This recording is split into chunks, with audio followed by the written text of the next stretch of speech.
Charlie, you've been warning and saying that this guy is to the left of left and makes prior liberal mayors pale by comparison. What do you mean by that? Why are you worried? Well, I call him Comrade Bill de Blasio, and one of the reasons why I do that is not, I've always refrained from calling Barack Obama, the president, a socialist because he didn't nationalize the banks. He didn't want real socialism.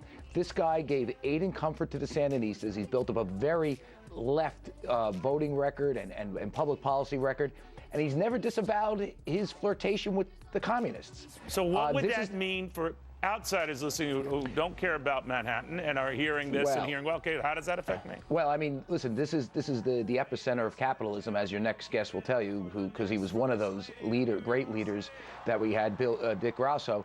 And when you have the epicenter of capitalism being held hostage by a potential socialist, that's a real problem. I mean, listen, the banks are going to suffer. The banks are going to pay more money in taxes. We should point out that his grand plan is to do this this sort of preschool education for everybody.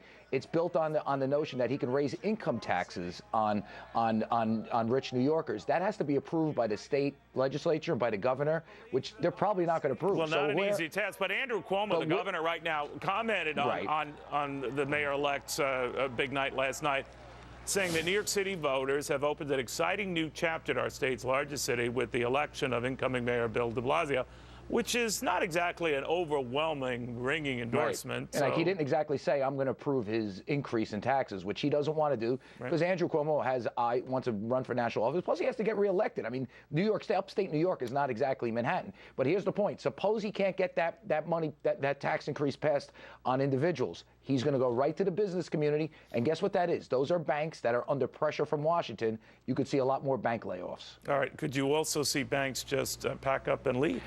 Ask Dick that. I don't think so. I mean, it's harder. Listen, they're going to pack up some stuff, back office stuff, which has been moving out of the city for a long time.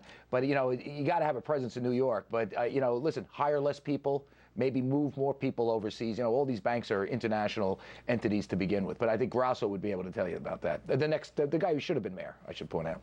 All right. Thank you, my friend.